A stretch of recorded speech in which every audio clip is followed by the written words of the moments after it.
এখন ভোর 5:30টার মতো বাজে। তো এখন ওই দিল্লির থেকে আগ্রাতে যাচ্ছি। আগ্রাতে ভ্রমণ করব বন্দে ভারত স্পেশাল ট্রেন দিয়ে। ইলেকট্রিক ট্রেন 1 ঘন্টা 40 মিনিটের মতো লাগবে আগ্রা পৌঁছাতে। তো আগ্রাতে গিয়ে তারপরে ওই তাজমহল আর আগ্রা ফোর্টে দেখব। এই বন্দে ভারত প্রতিদিনই সকাল 6টার দিকে এখান থেকে ছাড়ে প্রতিদিন।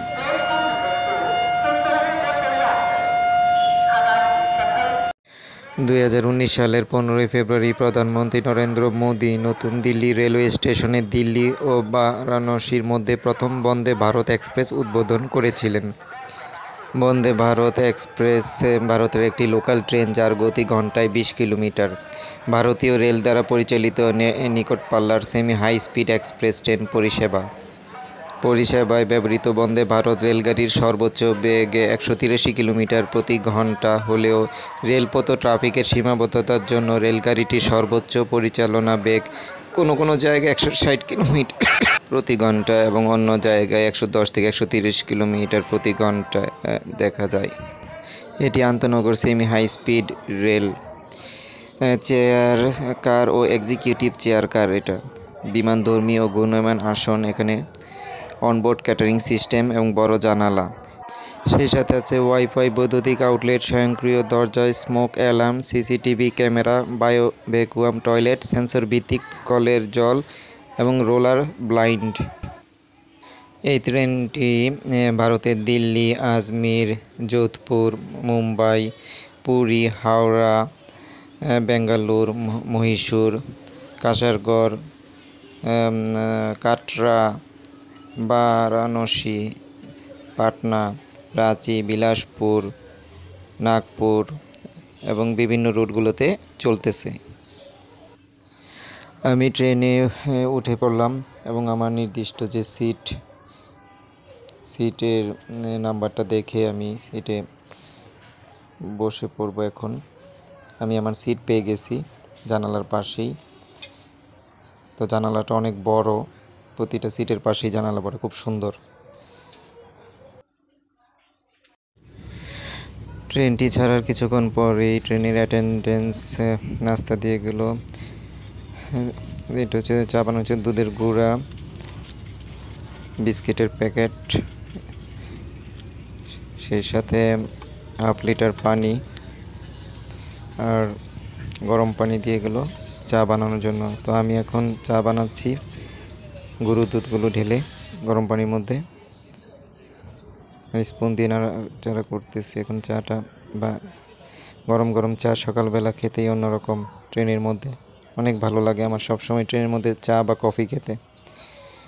এবং সেই সাথে চা খেতে খেতে বাইরের দৃশ্যগুলো অবলোকন করতে করতেই ভালো লাগতেছে, দেখতেছি অন্যরকম একটা অনুভূতি। এখন আমি আপনাদের আগ্রা শহরটি সম্পর্কে কিছু কথা বলি। মুঘল সম্রাট আকবর 1566 সালে বর্তমান আগ্রা শহরটি প্রতিষ্ঠা করেন। অল্প দিনেই এটি সংস্কৃতি ও জ্ঞানচর্চার একটি কেন্দ্রে পরিণত হয়। 1648 সাল পর্যন্ত এটি মুঘল সাম্রাজ্যের রাজধানী ছিল। ওই বছর সম্রাট আওরঙ্গজেব রাজধানী দিল্লিতে সরিয়ে নেন।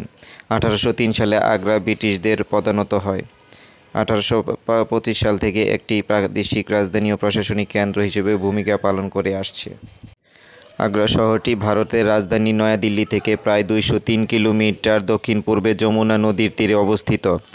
আগ্রা একটি রেলওয়ে জংশন এবং আশপাশের কৃষি এলাকার জন্য এটি একটি বাণিজ্যিক ও শিল্পকেন্দ্র হিসেবে কাজ করে। আগ্রাতে অবস্থিত ঐতিহাসিক সৌধগুলির মধ্যে সবচেয়ে বিখ্যাত হল পৃথিবীর সপ্তম আশ্চর্যের এক আশ্চর্য তাজমহল। আগ্রা আরও বেশ কিছু ইন্দো-সারাসেনীয় স্থাপত্যকর্মের জন্য বিখ্যাত, যাদের মধ্যে আছে মুঘল সম্রাট আকবরের জন্য নির্মিত শ্বেতমরমরের জাহাঙ্গীরি মহল এবং 1700 শতকের শুরুর দিকে নির্মিত মতি মসজিদ বা মুক্তার মসজিদ।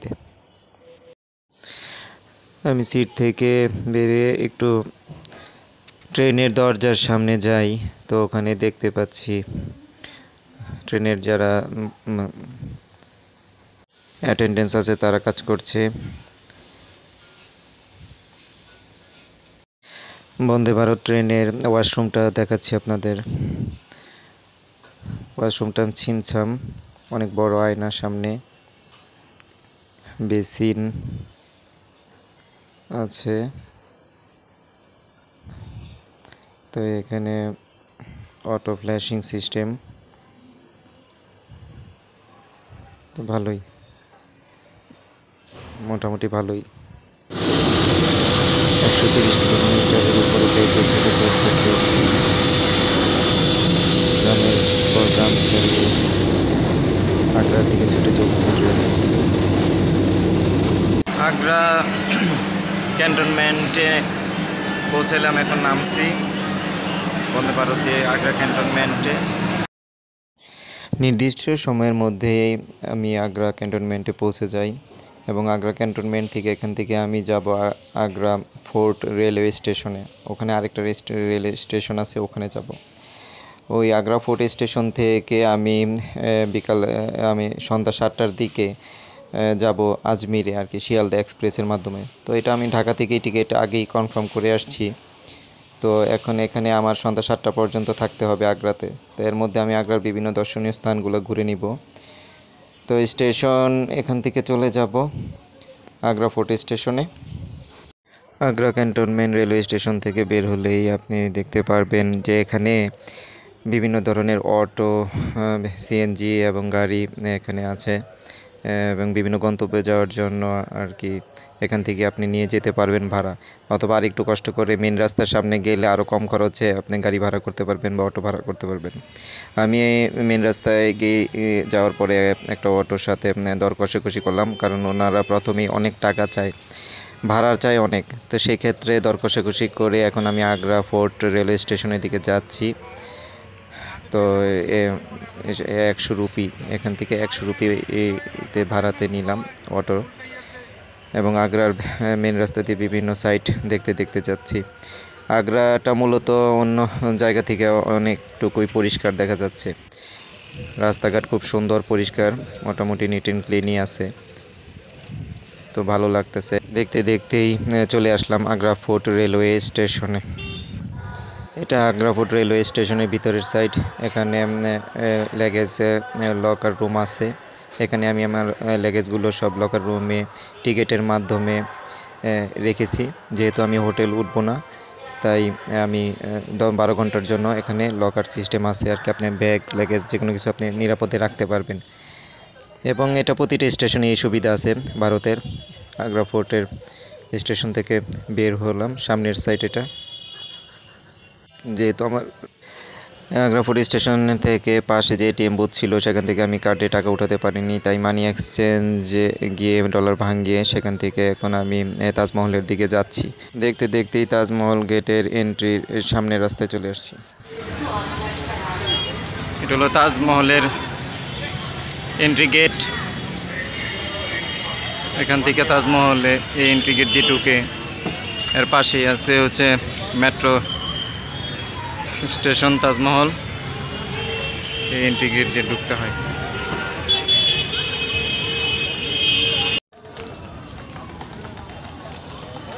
এদিক দিয়ে হেঁটে হেঁটে তাজমহলের ভিতর যেতে হবে। আরও গেট আছে, ওই গেটে যেতে হবে।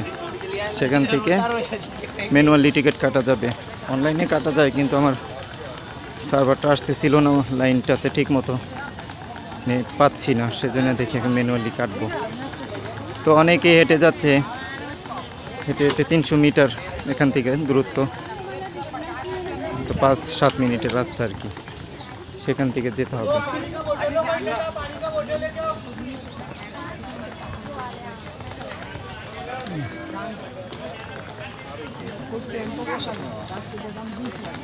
তো অনেক দিনের ইচ্ছা ছিল তাজমহল দেখার, তো অনেক তাজমহল দেখার সুযোগ ও সময় কোনোটাই হয়নি।